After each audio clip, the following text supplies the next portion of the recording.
오늘은 정말 기쁜 날입니다. 여러분, 밝은색 옷을 입고 오니까 너무 좋죠. 저도 오늘 예식이 있어서 이걸 입었지만 안에 핑크빛 와이셔츠, 황금색 넥타이 이런 걸 입고 왔어요. 예수님을 좀 더 드러내고자 하는 여러분과 저의 몸짓이 참으로 아름답습니다. 오늘은 예수님이 사망을 이기고 부활하신 부활주일입니다. 예수님의 부활은 나의 부활과 관련이 있기에 매우 중요한 개념이에요. 이제 부활절은 단순히 부활절이라고만 말하지 않습니다. 하나 더 추가해서 부르죠. 그게 뭐냐면 구원의 완성주일입니다. 예수님의 부활로 말미암아 죄인의 구원을 완성하시는 거예요. 예수님의 부활이 없으면 뭐가 없습니까? 이 땅에 이루어질 새 땅과 새 하늘이 없어지는 거예요. 예수님의 부활이 정말 중요합니다. 예수님의 부활이 없으면 우리의 부활도 없습니다. 그래서 우리는 부활주일이라고 부르는 것도 기쁜데 하나 더 기쁨을 추가해서 구원의 완성주일입니다, 이렇게 표현하는 거예요. 부활절은 어떤 주일이기도 하다고요? 구원의 완성주일이기도 합니다. 자, 오늘 말씀은 예수님께서 겟세마네 동산에서 체포를 당하셔요. 그리고 대제사장 앞에 끌려가서 신문을 당하십니다. 죄가 없는 거예요, 예수님이. 그래서 예수님께서 예전에 성전을 무너뜨리라, 그러면 내가 3일 만에 세우리라. 그게 유대인들에게는 가장 극렬한 신성모독죄예요. 그래서 그 신성모독죄를 덮어씌워서 사형을 언도합니다. 그때 따라온 베드로와 예수님이 눈이 마주쳐요. 베드로는 3번이나 예수님을 부인하고 예수님과 눈이 마주칠 때 나가서 통곡하며 회개합니다. 자, 그 다음부터 이야기가 마태복음 27장의 스토리예요. 대제사장과 그의 부하들은 예수님을 공개적으로 죽이기 위해서 예수님을 빌라도에게 보내요.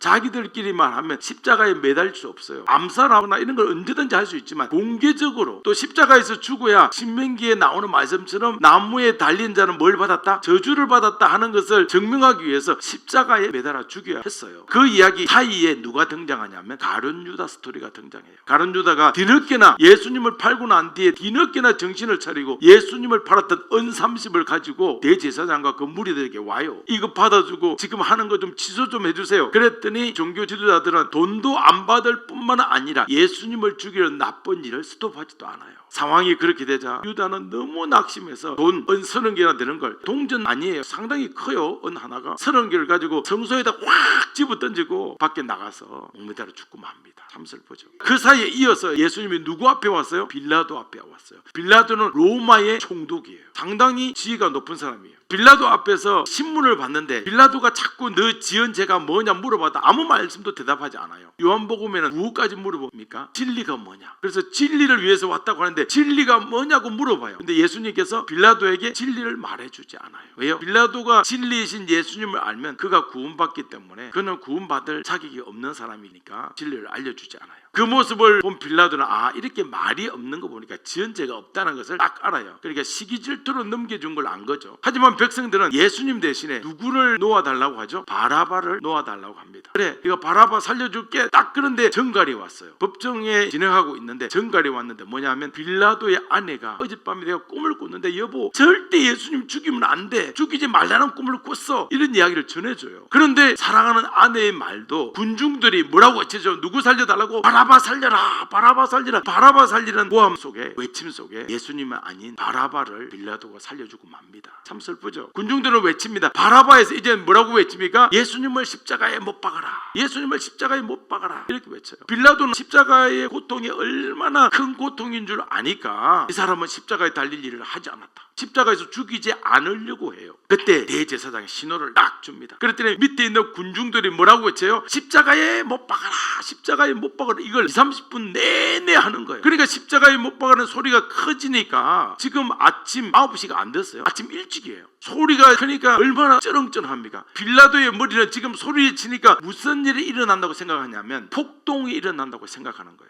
성경에는 밀란이라고 나왔어요. 난, 병자 호란 할 때 난이 일어난다고 생각한 거예요. 빌라도가 제일 싫어하는 게 뭐냐면 폭동과 밀란이에요. 폭동과 밀란이 제일 싫어하는 이유를 알려드릴까요? 이 사람은 관직에 있잖아요. 모든 총독이 가는 데마다 잘못 다스리면 뭐가 일어나는 거예요? 폭동이 일어나는 거예요. 밀란이 일어나는 거예요. 그럼 밀란이 일어나는 횟수를 어디에 보고하는 거예요? 로마에 보고하는 거예요. 총독이라도 이거 보고하는 것은 따로 누가 하는 거예요. 총독이 하는 거 아니에요. 그러면 뭐가 깎여요? 국가 점수가 깎이는 거예요. 계속 변방에 있는 총독이나 세상에서 제일 하기 싫은 총독이 유대 총독이었어요. 뭐가 제일 많으니까? 폭동이 제일 많아서 그래요. 여기에 빌라도는 맨 마지막으로 온 거예요. 여기서 탈출할 수 있는 것은 밀란이 일어나면 안 되는 거예요. 빌라도는 성진에서 로마로 가고 싶었어요. 유대 땅에서 주저앉고 싶지 않았습니다. 그래서 뭔가 찜찜한 빌라도는 이렇게 해요. 나 이 결정에 죄 없다. 이 의미를 확실하기 위해서 그릇에다 물 담아갖고 손을 씻어요. 나는 이 사람의 피해서 무죄하다. 너희가 당하라. 대제사장 너희가 당하라. 그러니까 대제사장 그룹이 뭐라고 합니까? 그래 알았다. 이 피해에 대해서는 우리와 우리 조상들이 당하니까 네가 할 일은 그냥 사형이나 언도해라. 그래서 빌라도는 공식적으로 바라바를 놓아주고 예수님을 십자가에 못 박도록 허락하게 됩니다. 너무 안타깝죠. 빌라도는 자기 손을 씻었지만 공식적으로는 예수님을 십자가에 못 박도록 사형 언도를 하는 총독이 되고 말았습니다. 그래서 우리가 좀 전에도 예배할 때마다 사도신경을 고백하잖아요. 등장하는 악인이 누구예요? 빌라도예요. 정말 안타깝습니다. 이제 군인들이 예수님을 끌고 희롱하고 조롱하고 폭행까지 해요. 채찍으로 때리고 온몸에 피투성인 예수님에게 십자가를 지우고 골고다 언덕을 올라가라고 해요. 그런데 너무 많이 맞아서 피도 흘려서 십자가를 지고 가서 계속 비틀거리면서 흔들려요. 그때 옆에 건장한 사람이 있는데 그 사람 이름이 시몬이었어요. 시몬이라는 사람을 붙잡아갖고 십자가를 지게 해요. 근데 그 사람의 집이 어디예요? 구레네예요. 구레네 시몬에게 십자가를 지고 대신 가게 만들죠. 구레네 시몬은 억지로 십자가를 지은 아주 주님의 은혜를 입은 자입니다. 원래는 이 자리에 누가 매야 될 것 같아요? 그래요. 같은 시몬이라는 이름을 가진 베드로 시몬이 십자가를 지어야 되는데 베드로 시몬은 도망가고 구레네 시몬이 지고 갔습니다. 드디어 여러분 십자가가 도착했습니다. 어디에 도착했을까요? 골고다에 도착했습니다. 도착하자마자 우리 PPT를 보시죠. 27장 34절입니다. 도착하자마자 이 일을 했어요. 같이 읽어봅니다. 썰깃한 포도주를 예수께 주며 마시게 하셨으나 예수께서 맛보시고 마시고자 하지 아니하시더라. 썰깃한 포도주를 예수님께서 마시고자 하지 아니한 거예요. 그럼 왜 썰깃한 포도주를 마시지 않았을까? 여기서 썰깃한 포도주는 진통 마취제예요. 십자가의 고통을 없애주기 위해서 제수들을 위해서 못 박기 전에 했던 고통이 심하잖아요. 못 박을 때 그 고통 소리를 좀 덜 들으려고 군인들이 마취제를 좀 마시게 한 거예요. 도착하자마자 마취제를 마시게 하는 거예요. 미리 예수님의 좌우에 있던 두 강도는 이미 마신 거예요. 그러니까 여러분 십자가 위에서 두 강도가 서로 이야기하고 힘이 남아 돌잖아요. 마치 액을 먹어서 그래요. 그러나 예수님은 인간의 모든 죄악의 고통을 그대로 당해야 했습니다. 그래서 진통 마취제를 마치지 않은 거예요. 성경에는 정말 예수님께서 우리 죄를 완전히 짊어지기 위한 완벽한 메커니즘으로 움직이는 거예요. 그 후에 예수님을 십자가에 못 박습니다. 예수님의 십자가 위에는 뭐라고 제표가 붙어 있습니까? 유대인의 왕 예수다. 제표가 붙어 있어요. 그래서 십자가에 달린 예수를 보고 네가 왕이야 그러면서 지나가는 사람들이 말합니다. 십자가에서 내려와 보라. 당신이 스스로 구원자라고 하지 않았냐? 당신이 구원한 사람이, 당신이 살려준 사람이 얼마나 많은지 우리 다 알고 있다. 다른 사람만 살리지 말고 당신도 좀 살아나봐라. 너 자신을 좀 구원해봐라. 네 자신이 구원하기 위해서 십자가에 못 박힌 거기에서 한번 내려와 봐라. 십자가에서 당당히 내려오면 우리가 너를 믿어줄게. 그러면서 조롱을 한 거예요. 많은 사람들은 믿어줄 테니 내려와 봐라.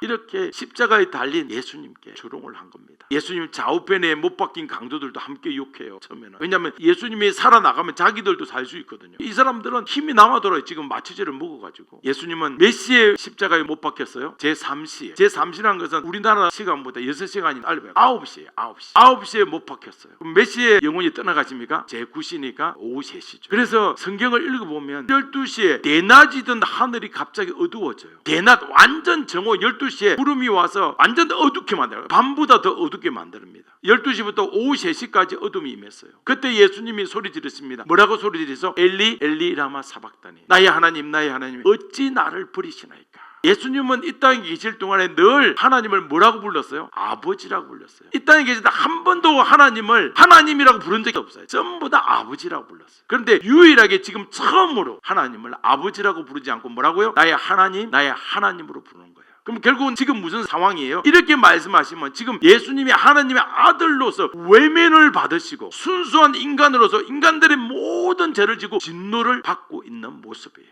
27장 45절을 보세요. 읽어볼까요? 시작. 제6시로부터 온 땅에 어둠이 임하여 제9시까지 계속되더니 3시간 동안의 어둠은 하나님께서 자신의 아들이며 제2격이신 예수님의 죽음을 인간들이 이해를 못하니까. 왜냐하면 아들로서 하면 외면하지 못하잖아요. 인간으로서 죽어야 되니까 그 모습을 보지 않겠다는 인간이 이해할 수 있는 모습으로 알려주시는 거예요. 하나님의 의지를 인간이 이해하도록 어둠이 임하게 하셨습니다.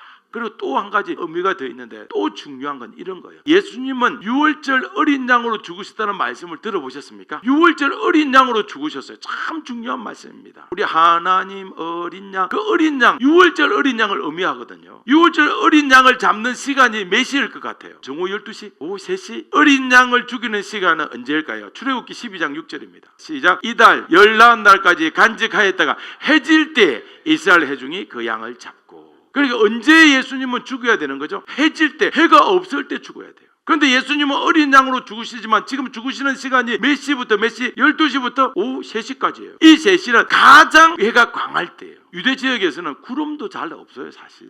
그들은 그 물이 어디냐? 너무 풍성하게 내리는 이슬을 먹고 사는 사람들이에요. 너무 많이 하고 이슬에 스며들어서 꿈을 파먹고 사는 사람들이에요. 그래서 하나님은 예수님이 어린 양으로 죽으시는 모습을 알려주기 위해서 12시는 대낮이지만, 때는 대낮이지만 해질 때처럼 어둠이 임하게 하신 거예요. 그래서 예수님은 유월절 어린 양으로서 계속 제물로서 죽으셨습니다. 사랑하는 여러분, 성경은 이렇게 정교한 거예요. 그냥 대충 기록한 것이 없습니다. 마태복음 27장 50절도 보죠. 시작. 예수께서 다시 크게 소리 지르시고 영원히 떠나가시니라. 이제 예수님께서 십자가에서 죽임을 당하셔요. 그런데 예수님께서 십자가에서 죽으실 때 성전에서 특별한 일이 일어났습니다. 그게 뭘까요? 예, 그렇습니다. 성소와 지성소를 막고 있던 휘장이 위에서부터 쫙 찢어지는 사건이 발생했습니다. 이 휘장은 뭘로 만들었냐면 가죽으로 만들었거든요. 빛이 절대로 통과하지 못하는 암막 커튼, 그것도 빛이 좀 들어온다는 거 아세요? 그런데 이 해달의 가죽은 100% 차단이에요. 그걸 칼로 잘라도 잘 안 잘라져요. 그런데 휘장이 위로부터 아래로 찢어졌다는 것은 인간의 힘으로 찢은 것이 아니라 하나님께서 찢어졌다, 그런 뜻이에요. 이때부터 성소와 지성소의 구별이 없어졌다는 말씀이에요. 쉽게 말하면 하나님께로 가는 길이 쫙 열렸다는 뜻입니다. 그 전까지는 지성소에 들어가기 위해서는 대제사장이 1년에 한 번 들어가서 백성들의 죄를 사했어요. 그래서 그들은 하나님의 이름을 부를 수도 없었어요. 평신도가 하나님의 이름을 부를 수가 없어요. 제사장도 하나님의 이름을 부를 수 없습니다. 그래서 하나님을 못 부르고 뭐라고 했어요? 하나님, 야훼, 여호와 이렇게 불러야 되는데 아도나이, 주여, 그냥 그렇게 부른 거예요. 왜냐하면 하나님 이름 부르면 죽으니까. 그런데 예수님께서 십자가에 죽으시고 난 이후부터는 누구나 하나님이라고 불러도 죽지 않아요. 예전에 하나님 이름을 아무나 부를 수도 없고 아무나 하나님 앞에 가까이 갈 수도 없었는데, 이제는 예수님이 십자가에 죽으심으로 알면서 저와 여러분들, 이 땅에 있는 모든 자들이 예수님을 믿고 하나님 앞에 나아갈 수 있게 되었습니다. 에베소서 2장 14절을 보겠습니다. 시작. 그는 우리의 합행이신지라 둘로 하나를 만드사 원수된 것 곧 중간에 막힌 담을 자기 육체로 하시고. 아멘. 중간에 막힌 담이 뭐예요? 우리의 죄의 담이에요. 우리 죄악의 담이에요. 하나님과 인간 사이에 있는 죄인의 담, 죄악의 담이 완전히 무너졌다는 뜻입니다. 히브리서 10장 20절도 맞아봅니다. 시작. 그 길은 우리를 위하여 휘장 가운데 열어놓으시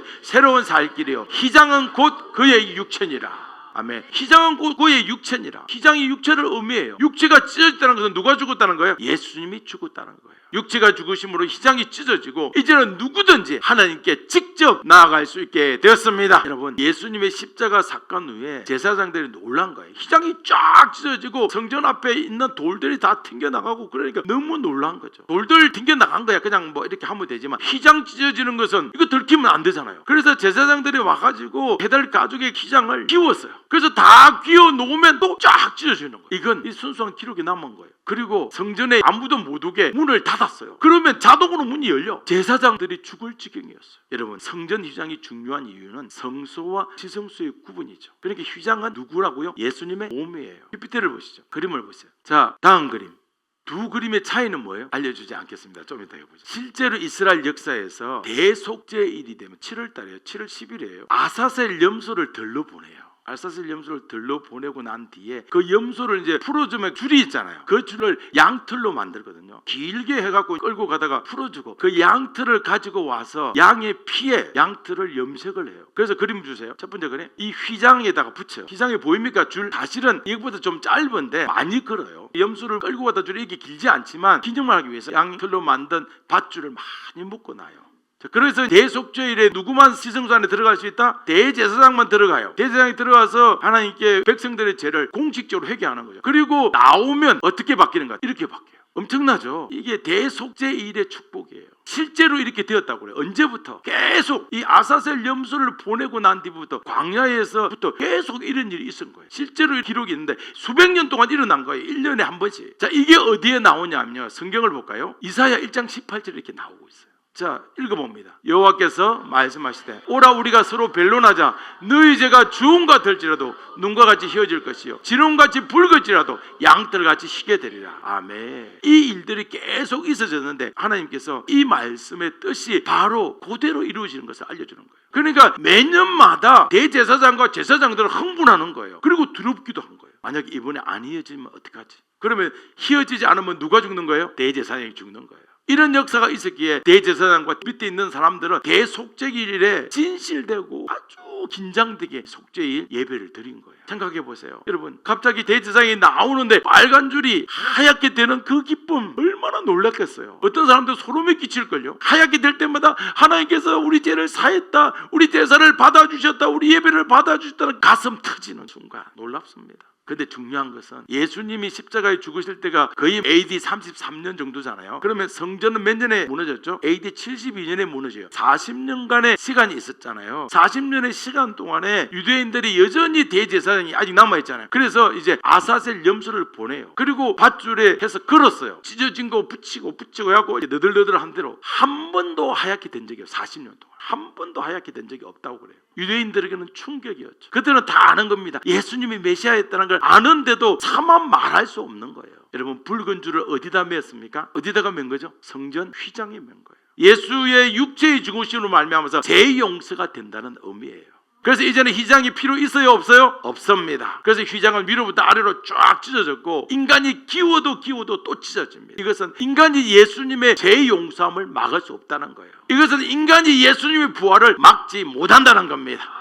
할렐루야. 자, 우리 51절을 보겠습니다. 이에 성소휘장이 위로부터 아래까지 찢어져 둘이 되고 땅이 진동하며 바위가 터지고, 예수님이 십자가에 죽으실 때 성전 휘장이 찢어지고 그 다음에 땅이 진동하면서 바위가 터졌어요. 땅이 진동하면 지진이죠. 기록에 예수님이 죽으실 때 엄청난 지진이 있었다고 기록이 남아있어요. 바위가 터진다. 이것은 사망 권세가 깨어진다고 그래요. 왜요? 그때 당시에 그쪽 사람들의 무덤은 어디예요? 바위예요. 우리는 땅이잖아요, 얼룩하게. 그런데 그들은 바위니까 바위가 터졌다는 것은 사망이 터졌다, 사망이 깨졌다는 뜻이에요. 이것은 만물의 주관자임이 예수님임을 증명하는 말씀입니다. 그리고 오늘 우리가 더욱더 깊이 집중해서 보아야 될 것은 52절 53절입니다. 같이 읽습니다. 무덤이 열리며 자던 성도들의 몸이 많이 일어나되 예수의 부활 후에 그들이 무덤에서 나와서 거룩한 성에 들어가 많은 사람에게 보이니라. 아멘. 예수님이 십자가에서 죽으실 때, 십자가에서 예수님이 다 이루다고 죽으실 그 순간에 이미 죽었던 성도들의 몸이 딱 살아났어요. 놀랍지 않습니까? 그것도 한두 명이 아니고 상당히 많은 자들이 살아났어요. 그리고 살아났지만 바로 나오지 않고 3일을 무덤 속에 기다리다가 부활하시던 날 아침에 모두가 자기 집으로 돌아갔어요. 무덤에 머물러, 예수님도 무덤에 머물리지만 살아난 자들도 무덤에 머물렀어요. 이들은 왜 3일 동안 있었냐면 예수님이 죽으실 때 사망 권세가 깨어진 증거로 살아났지만 예수님의 부활을 알리기 위해서 예수님이 살아나시 부활 후에 각자 집으로 돌아간 거예요. 여러분 생각해 보세요. 가족들이 얼마나 놀랐을까요? 솔직히 생각해 보면 예수님이 살아난 기쁨도 기쁘지만 실감은 덜해요. 근데 내 남편이 죽었다가 살아난 것은 이건 실감이 엄청납니다. 아버지를 잃은 슬픔이 있던 아이에게 아버지가 살아나는 것은 정말 기쁨의 폭발이에요. 생각해 보세요. 예루살렘은 좌우에 그 근처에 기드론 골짜기가 있고요, 그 다음에 흰놈의 골짜기가 있어요. 골짜기들은 주로 뭐냐 하면 무덤들이 있는 공동묘지예요. 자기 남편을 흰놈의 골짜기 아니면 기드론 골짜기에다가 매장을 하는 마지막 그 모습이 너무 생생한 거예요. 그런데 좀 있다가 이제 살아가는 예수님도 십자가에 죽었어. 남편 죽고 예수님도 죽었어요. 그리고 슬픔에 빠져있는 그 부활절 날 아침에 갑자기 남편이 대문을 열고 들어왔어요. 어떻게 하냐면 남편은 옛날에 살았을 때 비번을 알고 있었잖아. 들어온 거예요. 아내가 남편이 혹시 올지도 모르니까 비번을 안 바꿨던 거예요. 그런데 처음에는 이 여인이 믿기지 않았어요. 그런데 남편이 자기 손을 잡고 자기 이름을 불러줄 때 진짜로 살아났음을 깨달은 겁니다. 그러면서 자기도 모르게 예수님 감사합니다. 예수님께서 늘 평소에 말씀하실 때 부활한다고, 부활이 있다고 말씀하시는데 저는 믿지 않았습니다. 그런데 오늘 남편이 살아 돌아왔네요. 제가 믿음이 없는 죄인이었습니다. 저를 용서해 주세요. 그러면서 감사합니다가 끊이지 않은 거예요. 그런데 우리는 주목해야 될 것이 이 감격은 어느 한 집에만 국한된 게 아니라는 거예요. 52절에 보면 이렇게 말씀이 되어 있어요. 무덤들이 열리며 자던 성도의 몸이 많이 일어나되, 여기에 많다는 말은 유대인의 관점에서 많다는 말은 최소가 70명이란 거예요. 왜냐하면 사내들인 공회의 인원이 70명이에요. 그래서 그곳에서 많다는 의미가 시작되거든요. 그럼 최소 70명이에요. 우리가 볼 때는 한 100명에서 200명 정도 됐다 이렇게 보는 거예요. 그러면 예루살렘 도시에 갑자기 죽었다가 살아난 사람들이 200여 명이나 생겼어요. 이 소문은 조용조용 퍼졌어요. 아내가 죽었으면 남편에게, 남편이 죽었다가 살아나면 아내에게 조용조용, 그리고 가족에게서, 친척에게서, 믿음을 가진 사람들 위주로 퍼져나가기 시작했어요. 하나님은 무덤에서 살아난 자들에게 알려줬어요. 왜 살아나게 했는지 그 목적을 알려주신 거예요. 그래서 죽었다가 살아난 자들은 그의 가족들에게 내가 살아난 이유를 설명해 주는 거예요. 예수님의 부활을 증거하라는 부활의 증인으로 내가 다시 살아났다.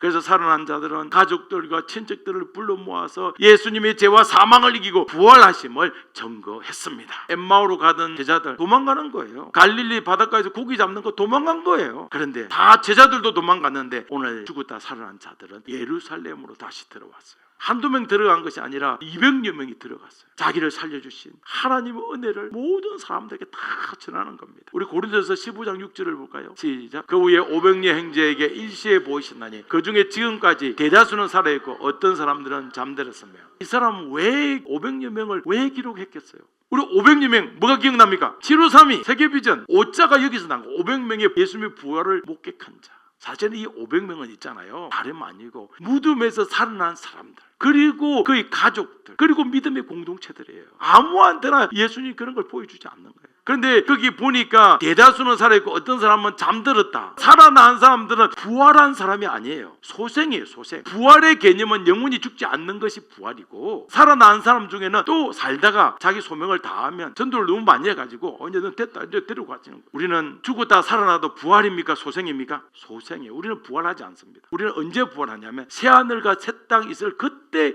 부활하는 거예요. 우리가 죽으면 지금 천국 가면 천년왕국에서 영으로 있는 거예요. 물론 영이니까 영으로 몸에 보일 수는 있겠지만, 그래서 예수님의 부활을 증거하기 위해서 이들은 잠시 살아난 것임을 알아야 합니다. 부활은 영혼이 죽지 않는 개념입니다. 예수님께서 죽은 지 3일 만에 약속대로, 언약된 아침 약속대로 부활하셨습니다. 예수님은 40일 동안 이 땅에 계시면서 주로 믿음이 약한 제자들을 찾아가서 믿음을 강하게 해주었어요. 그러면 일반 병신들은 누가 찾아가냐? 죽었다가 살아난 이 200여 명의 사람들이 그들을 사용해서 예수님이 죽었잖아요. 예수님 죽으셨어. 그래서 많은 사람들이 낙심하고 있었어요. 이들을 누가 찾아갔습니까? 살아난 자들이 찾아간 거예요. 찾아가서 분명히 증언하는데, 내가 살아난 걸 봐라. 예수님 살아나셨다. 내가 살아난 것 봐라. 네가 장사 지낼 때 내 앞에 있지 않았냐. 그럼 내가 살아난 거 진짜 나다. 예수님이 나를 살리셨다. 그렇게 위로하고 격려하면서 다시 그들이 예수님을 붙들 수 있도록 하신 거예요. 할렐루야. 그래서 살아난 자들은 예수님이 성천하실 때 멀리서 바라봅니다. 그리고 제자들이 성령을 부을 때까지 기다리라고 하잖아요. 그 10일 동안 마가의 다락방에 모일 때 누가 모였겠어요? 그 120명이 누구겠어요? 부활절 아침에 살아난 중에 절반 이상이 모인 거예요. 마가의 다락방에 그 당시에 모이는 건 상당히 위험한 일이에요. 빌라도가 제일 싫어하는 게 뭐다? 밀란이에요. 120명이 모이면 뭐하러 모이겠어요? 걔네들은 단체로 모이는 걸 완전 싫어하는 거예요. 위험천만합니다. 그런데 이들은 죽었다가 살아나서니까 두렵지 않습니다. 무섭지 않아요. 이 영 한번 죽었는데, 그렇게 오순절 마가의 다락방에서 성령의 불이 이들이 임했어요. 그리고 성령이 충만해서 오순절 다락방에서 각국 난곳 방언으로, 바벨탑에서는 언어가 혼란해서 나누어졌지만 이제 오순절에서는 예수님께서 보여준 성령으로 말미암아서 언어의 통일을 보여주고 있습니다. 마가의 다락방에서 성령 충만함을 받은 자들은 이제 어디로 갑니까? 예루살렘 그 뒤로 나가서 예수님을 전한 거예요. 예수님 부활하셨다. 전하는 또 보니까 앞에 있던 베드로가 저쪽에서 설교를 하고 있는데 그곳에 사람이 다 모였어요. 그래서 몇 명이 그때 세례 받았어요? 3,000명이 세례를 받았습니다. 성경에 기록되어 있습니다. 사도행전 2장에 3,000명이 세례를 받았는데 그 3,000명이 누구겠어요? 그 3,000명 중에는요, 죽었다가 살아난 자들, 그 가족들, 그 친척들, 그리고 거기에 있는 믿음의 공동체들, 그걸로 끝이 아니에요. 그리고 나머지 3,000명 중에는 누가 있냐면 돌아온 제사장들이 많았습니다. 제사장들이 왜 돌아왔을까요? 십자가 이후에 성전 휘장이 찢어지는 거 보고 끝났구나, 이제 아니구나, 돌아온 자들이 많았어요. 왜냐하면 찢어질 때 예수님께로 간 사람도 있었고, 찢어졌지만 우리가 기어보자 했는데도 또 찢어지니까, 지키고 있는데도 찢어지는 거예요. 이건 사람이 하는 게 아니잖아요. 그러니까 예수님께로 돌아간 제사장들이 엄청 많았어요. 여러분, 1월달이 6월절이잖아요. 그러면 40일 땅에 계시니까 벌써 2월달이죠. 그러면 10일 되니까 2월달, 거의 3월달 가까워요. 그리고 한 4, 5개월 이후에 대속죄일이 있잖아요. 그 대속죄일에 세상에 정말로 아사셀 염소를 부리고 염색한 빨간 실을 그렸는데 그때부터 예수님이 십자가에 죽고 난 뒤부터 진짜로 흰색으로 안 되는 거예요. 그러니까 긴가민가 하던 제사장들, 성전의 휘장이 쫙 찢어질 때 이미 돌아선 제사장, 기워도 안 될 때 보고 돌아선 제사장, 그래도 우리는 대속죄까지 기다려본다. 그리고 빨간색이 흰색으로 안 되니까 돌아선 제사장 엄청 많았습니다. 그들이 3,000명 속에 속하고, 또 베드로가 설교하는 거죠. 베드로가 너희가 예수를 죽였다 그렇게 마음에 찔려가지고 많은 사람들, 베드로 앞에 있는 사람들 특별히 맞아요, 내가 예수님을 죽여, 그중에 제사장도 있겠죠. 제사장 부하들도 있고, 그래서 내가 예수님을 십자가에 못 박으라고 외치던 자였다. 내가 예수님 대신에 바라바를 살려달라고 바라바 외치던 자였다. 내가 구원자를 죽였다. 내가 메시아를 죽였다. 그러면서 가슴을 치면서 내가 이제 지옥 가야 되는구나. 내가 메시아를 죽였네. 메시아를 죽인 자가 어떻게 구원받을 수 있겠냐. 그렇게 가슴을 치면서 우리가 어찌할꼬 그러고 있을 때, 거의 자기를 알려는 수준에 있을 때였어요. 그럴 때 베드로가 났습니다. 사랑하는 여러분, 저는 여러분보다 더 죄질이 나쁜 죄인입니다.